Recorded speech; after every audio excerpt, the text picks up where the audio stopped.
Class 10th math में chapter आपका चल रहा है ट्राइएंगल।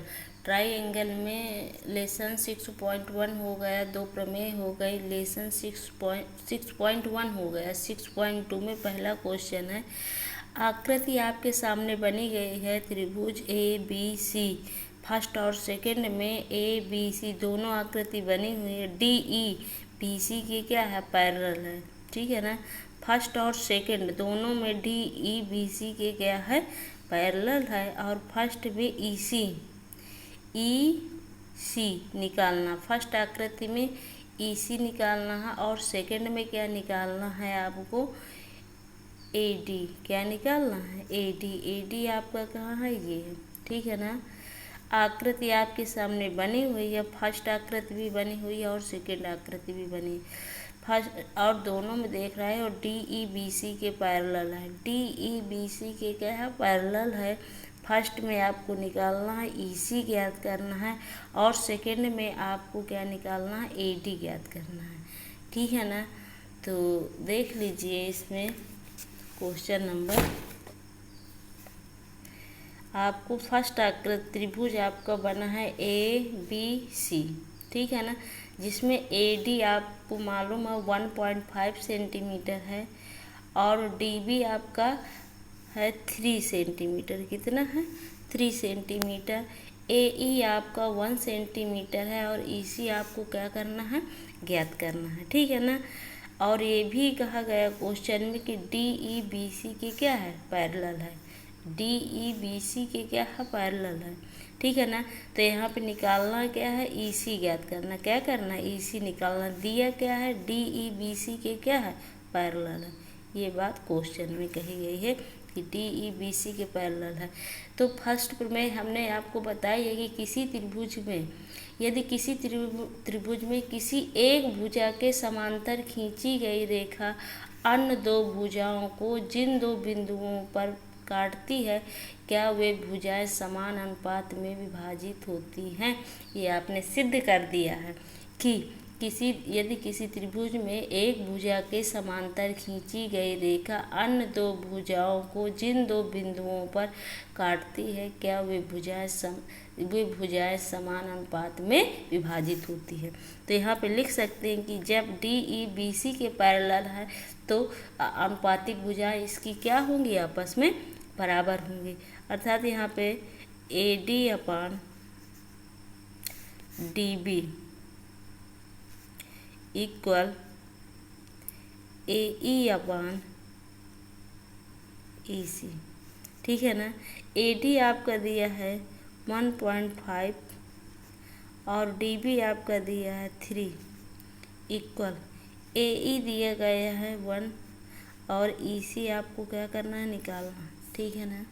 आप क्या करोगे, तिर्यक गुणा कर दोगे तो कितना हो जाएगा। चाहे तो इसको क्या करो, ई सी इक्वल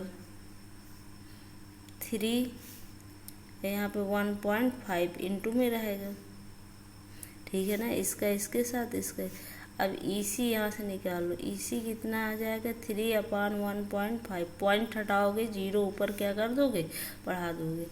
कितनी बार जाएगा, 2 बार। ई सी कितना आ गया, 2 सेंटीमीटर। ई सी की माप कितनी आ गई, 2 सेंटीमीटर। यही आपको क्या करना था, याद करना था। अब सेकंड क्वेश्चन है।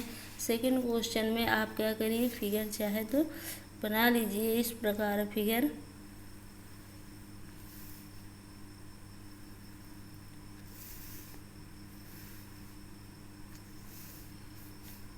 ए B C, triangle A B C में डी ई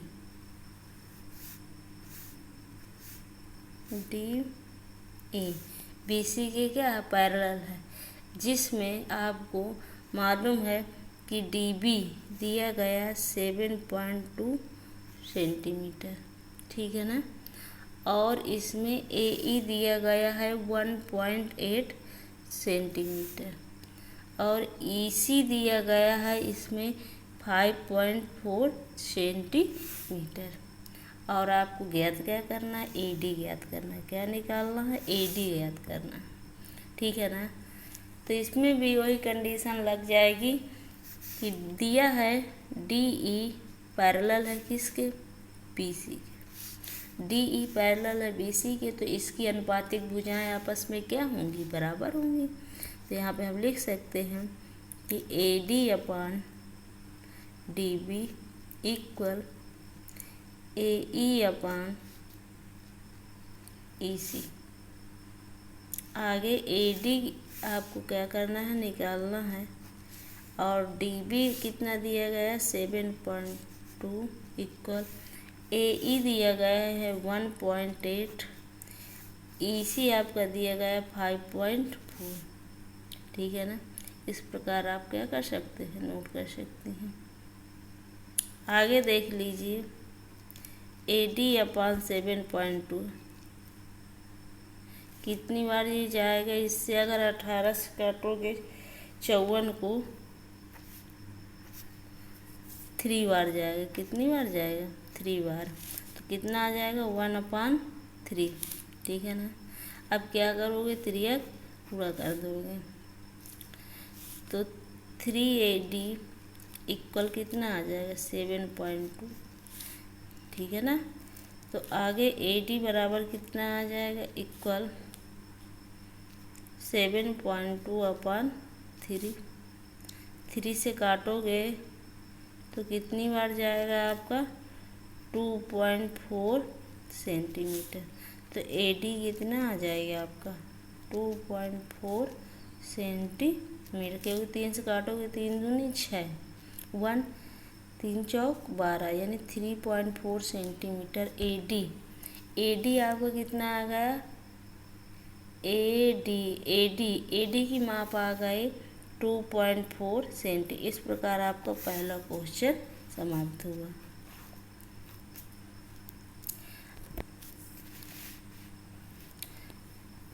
अब आगे इसका सेकंड नंबर सवाल भी देख लीजिए। इसी में सेकंड नंबर में क्या है,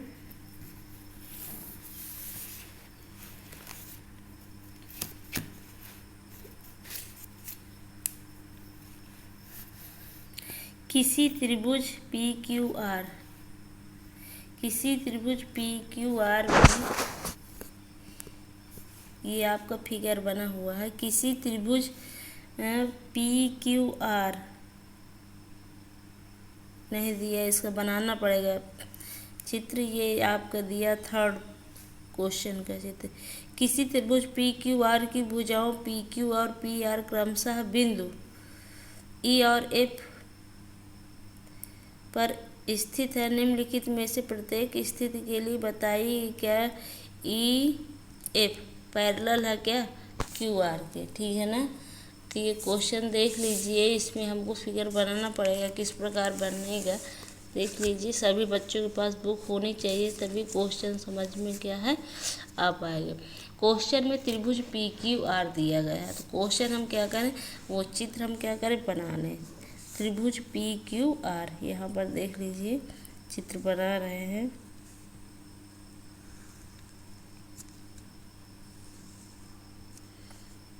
PQR, त्रिभुज PQR की भुजाओं PQ और PR पर क्रमशः बिंदु E और F स्थित है। मान लो यहाँ पे E स्थित है और यहाँ पर F स्थित है। निम्नलिखित में से प्रत्येक स्थिति के लिए बताइए कि क्या EF पैरेलल है QR के। ठीक है ना, तो यहाँ पे आपको ये बताना, EF को मिला दीजिए, क्या EF QR के पैरेलल है, मीन्स समांतर है। उसकी कंडीशन क्या है, क्या फर्स्ट सेकंड थर्ड 3 कंडीशन दी गई है। ठीक है ना, तो दिया क्या गया है ये देख लीजिए, हम दिया में लिख सकते हैं। फर्स्ट आकृति पहले देख लीजिए। फर्स्ट आकृति में है PE इक्वल 3.9 सेंटीमीटर, EQ कितना दिया गया है 3 सेंटीमीटर। ठीक है ना, PF कितना दिया गया है 3.6 सेंटीमीटर, एफ आर कितना दिया गया है 2.4 सेंटीमीटर। ठीक है ना। ये फर्स्ट कंडीशन पे आपके वैल्यू दी गई है कि पी ई दिया है 3.9, ई क्यू दिया गया है 3 सेंटीमीटर और पी एफ आपका दिया गया है 3.6 सेंटीमीटर। एफ आर कितना दिया गया है 2.4 सेंटीमीटर। ठीक है ना। तो बताना आप फर्स्ट कंडीशन पे जो ये वैल्यू दी गई हैं निम्नलिखित में से प्रत्येक स्थिति के लिए बताइए कि क्या ई एफ पैरेलल है क्यू आर के। ई एफ आर के क्या है पैरेलल है, ये हमको क्या करना है दिखाना है। ठीक है ना। तो यहाँ पे हम दिया में लिख सकते हैं, ये बात आपके अगर देखा जाए तो दिया की है, किसकी है दिया की, किसकी है दिया की है ये बात। ठीक है ना। त्रिभुज पी क्यू आर में भुजा पी क्यू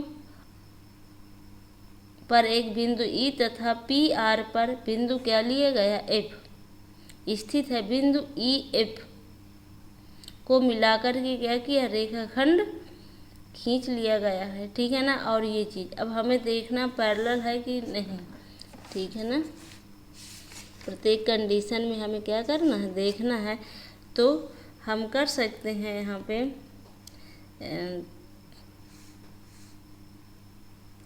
ई एफ रेखाखंड मिलाया। ठीक है ना। वैल्यू दी। पहले हम क्या करेंगे निकाले ले रहे हैं P E upon E Q equal 3.9 अपान 3। ठीक है ना। काटोगे कितनी बार जाएगा यहाँ पे 1.3। ठीक है ना। कितनी बार जाएगा 1.3। तो P E upon E Q equal 1.3 आपका आ गया। ठीक है ना। आगे देख लीजिए दूसरी कंडीशन पे पी एफ अपान F R equal 3.6, F R दिया है 2.4। ठीक है ना। अगर देखोगे पॉइंट से पॉइंट्स क्या हो जाएगा दोनों तरफ ऊपर और नीचे कैंसिल हो जाएगा। ठीक है ना। और इसमें अब इसको क्या करो बाहर से काट दो, 2 बार जाए 3 बार जाएगा। आगे 2 का 3 में डिवाइड करो कितनी बार जाएगा 1.5 बार जाएगा। हम नीचे लिख सकते हैं कि P E upon E Q की वैल्यू कितनी है रेशियो कितना आ रहा है 1.3 और P F upon F are कितना आ रहा है 1.5। यानी अगर देखा जाए तो P E upon E Q equal to not क्या हो जाएगा पी एफ अपान एफ आर। यानी दोनों की अनुपातिक भुजाएं आपस में क्या है बराबर नहीं है। P E upon E Q equal to not है पी एफ अपान एफ आर। क्यों? क्योंकि इनकी अनुपातिक भुजाएं बराबर नहीं हैं। तो फर्स्ट कंडीशन पे हम लिख सकते हैं कि ई एफ क्यू आर के पैरेलल नहीं है। तो हम यहाँ पे लिख सकते हैं अतः ई एफ क्यू आर के पैरेलल नहीं है। ठीक है ना। क्योंकि हमें त्रिभुज में जो वैल्यू दी गई इन्हीं वैल्यू को निकाल करके दिखाना था कि ई एफ क्यू आर के पैरेलल है कि नहीं। तो हम दिखा सकते हैं कि वैल्यू इसकी भी 1.3 आ गई और इसकी वैल्यू 1.5 आ गई। तो क्या है दोनों आपस में बराबर नहीं हैं। अर्थात P E upon E Q equal to not हो जाएगा पी एफ अपान एफ आर। ठीक है ना। आता है ई एफ क्यू आर के पैरेलल नहीं है।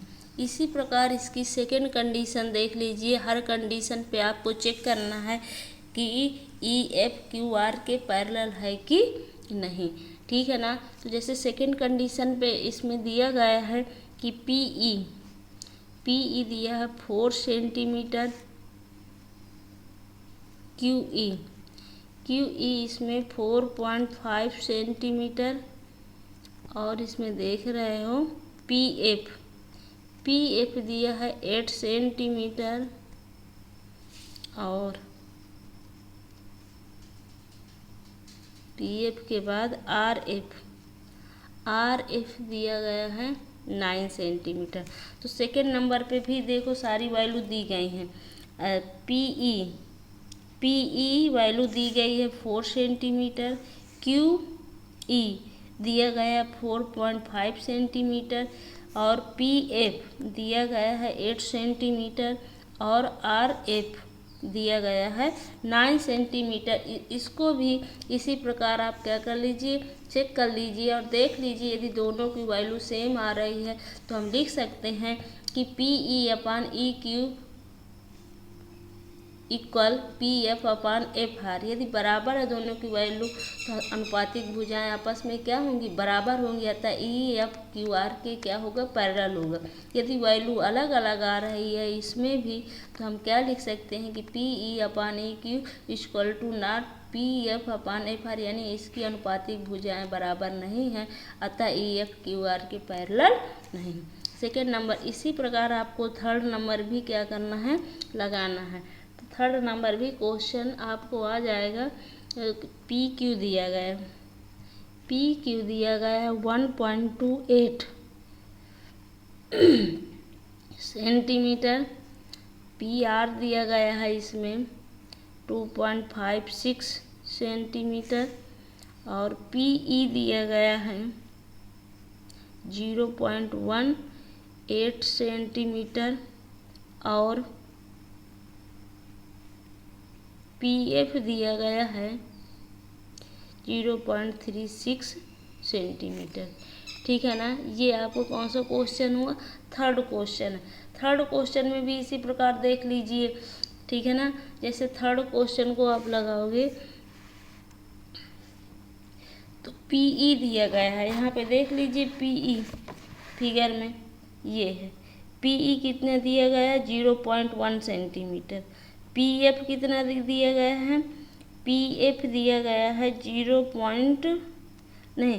पीक्यू से थर्ड पीक्यू कितना दिया गया है, पूरी वैल्यू दे दी पूरी भुजा पीक्यू कितनी दी गई है 1.28 सेंटीमीटर, और पीआर कितना दिया गया है, पीआर पूरी वैल्यू दी गई है 2.56 सेंटीमीटर, और पीई कितनी दी गई है, पीई आपकी 0.18 सेंटीमीटर, और पीएफ कितना दिया गया है 0.36 सेंटीमीटर। देख लीजिए इसमें पूरी वैल्यू दी गई है, लेकिन हाँ अनुपातिक भुजाएं तो इसी प्रकार लेंगे यहाँ पे पीई ई क्यू इक्वल, इसको हम इस प्रकार लिख सकते हैं। पहले हमें क्या निकालना, पी अपान ई क्यू। तो इसमें हमें क्या है कि पीई की वैल्यू तो दी गई है, पीई की क्या है वैल्यू दी गई, और ई क्यू की वैल्यू नहीं दी गई। तो ई क्यू की वैल्यू निकालने के लिए क्या करेंगे, पी क्यू से माइनस कर देंगे क्या, पीई, क्या माइनस करेंगे, पी क्यू से पीई क्या कर देंगे, माइनस कर देंगे। तो यहाँ पे हम नोट कर दे रहे हैं कि P Q minus P E. अब यहाँ पे देख लीजिए वैल्यू रख दीजिए, पीई की वैल्यू क्या दी गई 0.18। अब यहाँ पे पी क्यू कितना दिया गया है, तो पी क्यू 1.28 माइनस करेंगे पीई कितना दिया गया है 0.18। तो इक्वल में देख लीजिए पीई अपन ई क्यू इक्वल कितना आ जाएगा यहाँ पे 0.18 अपान में नीचे कितना आ जाएगा देख लीजिए आप, 0 आ जाएगा यहाँ पे 1 आ जाएगा, यहाँ पे आपका पॉइंट आ जाएगा और यहाँ पे 1 आ जाएगा। ठीक, तो पॉइंट आप दोनों से क्या कर देंगे, हटा देंगे। तो आगे देख लीजिए आपका हो जाएगा 18/110 हो जाएगा। अब इसको क्या करोगे, काट दो। तो ऊपर आपका जाएगा 2 से काटोगे 9 बार जाएगा, नीचे काटोगे 2 से तो 55 बार जाएगा। ठीक है ना, तो यहाँ पे कितना हो जाएगा 9/55। तो P/EQ आपका निकल के क्या है, आ गया। इसी प्रकार आपको निकालना है PF/R। ठीक है ना, इसको भी आपको इसी प्रकार निकालना, क्योंकि PF की वैल्यू दी गई है और RF की वैल्यू नहीं दी गई। RF को क्या करोगे, PR से माइनस करोगे। क्या माइनस करोगे, FR माइनस करो, नहीं PR से आप माइनस करोगे, PF माइनस करोगे। क्या माइनस करोगे, PF। ठीक है ना, फिगर में देख लीजिए कि FR निकालना है। क्या निकालना है, FR। तो क्या करोगे, PR से माइनस क्या करोगे, PF। क्या माइनस करोगे, PF। तो यहाँ पे इसी प्रकार है, क्योंकि वैल्यू दी नहीं गई, हमें निकालना पड़ेगा। तो इसको आगे क्या करोगे, अब आगे PF की वैल्यू क्या दी गई है, PF की वैल्यू आपकी दी गई है, यहाँ से देख लीजिए। PF की वैल्यू ऊपर रख दीजिए अपान PR की वैल्यू कितनी दी गई है, तो PR की वैल्यू 2.56 माइनस PF की वैल्यू कितनी दी गई है, PF की वैल्यू ये नीचे रख दीजिए। ठीक है ना, और निकाल दीजिए। तो थर्ड स्थिति में देख लीजिए कि दोनों वैल्यू आपस में बराबर आ रहे हैं कि नहीं आ रहे हैं, अनुपातिक भुजाएं बराबर है कि नहीं। यदि 9/55 आ रहा है इसमें भी, तो हम लिख सकते हैं कि इसकी अनुपातिक भुजाएं आपस में बराबर हैं, अतः लिख सकते हैं EFQR के क्या है, पैरेलल है। ठीक है ना, तो सेकेंड और थर्ड पॉइंट आपको क्या करना, होमवर्क के रूप में लगाना है।